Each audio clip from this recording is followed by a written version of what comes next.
Okay, I guess we're recording. I guess we are. I'm Michelle Belanger, And I'm Jackie Williams. and we're going to talk about the keywords on the Watcher Angel Tarot, why we were using them, and how we derived them for each of the cards. Now, people have mixed opinions on the utility of keywords on tarot cards, particularly for the suit cards. It's something you see on Crowley's Thoth deck. It's something that you see on some decks, but not on all of them. When I first started reading tarot at 14, I think, that was how I learned. I found the whole process of memorizing 78 cards and all of the complicated meanings for them very intimidating. And what I did is I went through, at the time, my first tarot book, and I grabbed all of the meanings and I tried to boil it down into like 5 or 6 words for upright and for reversed, and then in a very tiny little pencil I penciled it into the white borders of my Rider-Waite cards. And so when I was reading, but it's how I memorized Right. it, was seeing those keywords. Now mastery came when I realized that it wasn't static, that the keywords were more bookends, a guide for what that card might be saying, and that other cards influenced it, the reader influenced it, the day, the person you're reading it, like everything can change. For Jackie, it was what she used as the jumping off point for all the images. Right.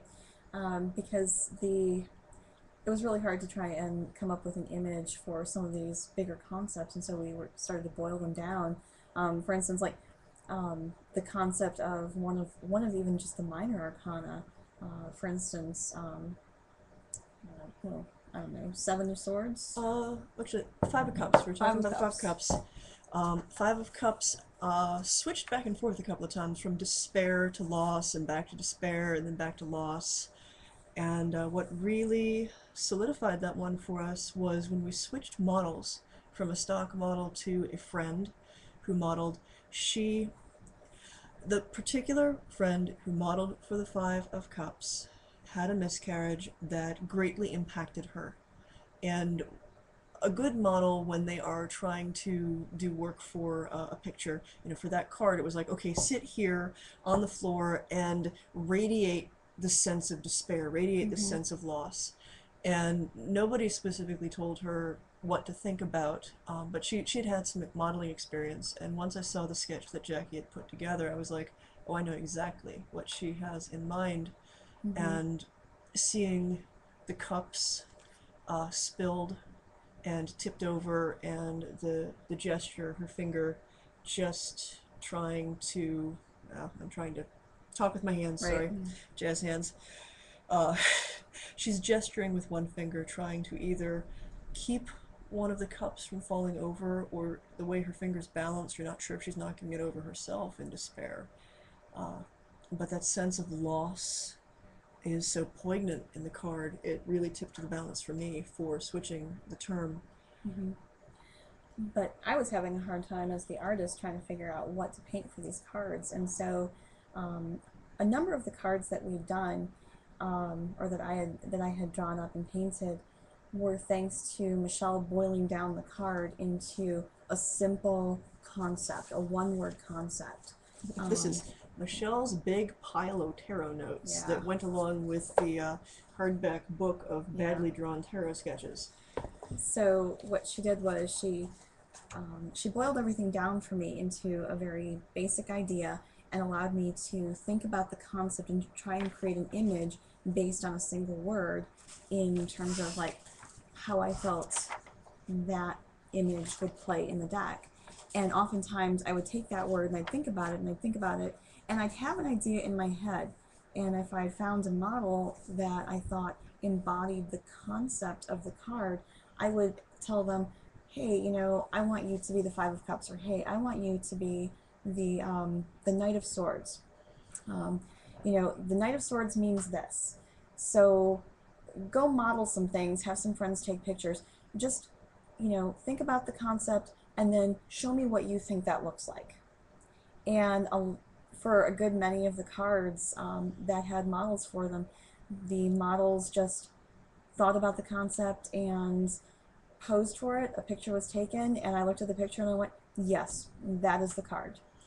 And that's how a lot of those cards came to be, because the person too would think about the meaning of the card and just sort of position themselves in what best exemplified that feeling, that thought. Well, in a couple of cases, our friends got typecast. Oh, Uh, that Jason Crutchfield, who is the Emperor, he's a Taurus. He's a big, very overpowering, big personality.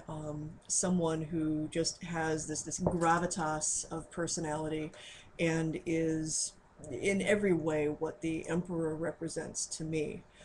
And so we were like, so please, yeah. please, would you please pose?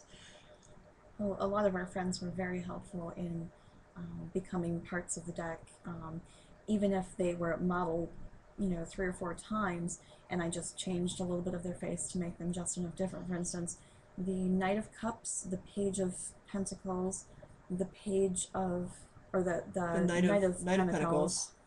is all the same person. Yeah, I think she's in there somewhere else too. Pink Spider, Yeah, and it's just the many faces. And the one of the many things that I faces of like her. with the Page of Pentacles is the way Jackie rendered the image. The character sitting there is androgynous. It could be male or female, Mm-hmm. and that's one of the other things that I liked about some of the cards. I mean, there is a continuum of gender reflected in some of the cards, and for at least myself, I felt it was important not to have things totally polarized. One of the things about angels, of course, is an age-old debate of, do they have a gender in the first place? Are they male? Are they female? How do you represent them? In the 19th century and early 20th century, it became much more common to depict angels as female. But when angelology, at least Christian angelology, was first starting out, and certainly Jewish angelology, they're very masculine, they're very male, and pretty universally depicted as male. But there was a rollicking debate, especially among church fathers, as to whether or not angels had a gender in the first place. The folks who sided on the idea that angels were purely beings of spirit argued that they could not have a gender, and since they didn't have bodies, and therefore, like, the whole idea of the Enochian tradition of angels coming down and mating with humans was bunk. It's one of the reasons it became apocrypha, the Book of Enoch, because of this whole debate of, pretty much, how long is an angel's schlong? Do they have one? Uh, and the only reason I bring that up is one of the pieces of research that I did has an entire chapter on this. I mean, like, they were just hung up on the question of whether or not what an angel might have under his robes or her robes. Please note the conspicuous drapery on all the guys in the deck. But getting back to the descriptive words, Sorry, how derailed with we angel did derail with angel angel pieces. stuff. How did you boil down all of those complex concepts into this? What we see here, which I don't know if you guys can see, but Yeah, I check think. this out. Oh yeah, a. Well, and notice also that in some of them, Jackie gets like, okay, hey, here's a paragraph of what the hell's going on, and sometimes all she got was the key word, and she Yep. was still able to make something out of that. Yep. Uh, I mean, like, where did all that come from? Because I had a little how to read the tarot book when I got my tarot, and I looked through it and I still couldn't come up with ideas well, really based on that book. And then you hand me all of these descriptions. mm, Where did that all first come thing, from? I stayed away from this only because I did not want to be influenced by, oh good lord, this, pardon that, I did not want to be influenced by the keywords that they had in the Crowley Toth deck. I wanted something original. I wanted this to be a deck that was its own thing. Um, pretty, well, where did I start? I grabbed every book that I owned and purchased a number of books that I hadn't owned previously, that talked about different tarot decks, that defined the cards in different systems. And I looked at the long descriptions. And the first thing I did was actually a little bit of textual analysis. So in comparing 5 different books descriptions of, say, the Page of Pentacles. I wrote down key words that repeated themselves over and over again in all of the descriptions. I was helped along in this process by Bill Butler's Dictionary of the Tarot, which is a handy book that takes about 20 different tarot decks and their descriptors and boils them down. Just puts them all side by side, both the images and the basic descriptions and meanings of the cards. So it's all in one place. And flipping through flipping through Jane O'Reilly's tarot book, and a number of other resources from Waite's work on the tarot to the Jungian tarot, I would take, I'd reduce it to 5 or 6 words, reduce it to 3 words, and usually after meditation, I mean, let's not rule out the fact that there was magic involved in this. This Very was much a so. process. There was a lot of meditation. There was a lot of vision questing, like literally vision questing for some of the cards.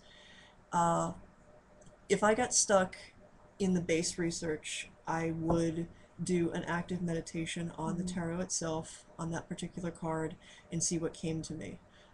Because I do a lot of my work with dream work, and because the tarot, in my opinion, speaks to us in the language of visions and dreams. If I was really, really stuck, I would dream quest for it. I would sleep on it and see what spoke to me in my dreams that night. Now, I do a lot of lucid dreaming, so it's not like I was, sort of casting it to the random winds and whims of whatever my brain was going to kick out. Uh, but usually I would enter the dream space and see the card from a perspective that I had not thought of in my waking mind. And that, at the end, was how I solved a couple of them. A few of them, honestly, did flip back and forth, and I didn't make the final decision until I was writing the mini book.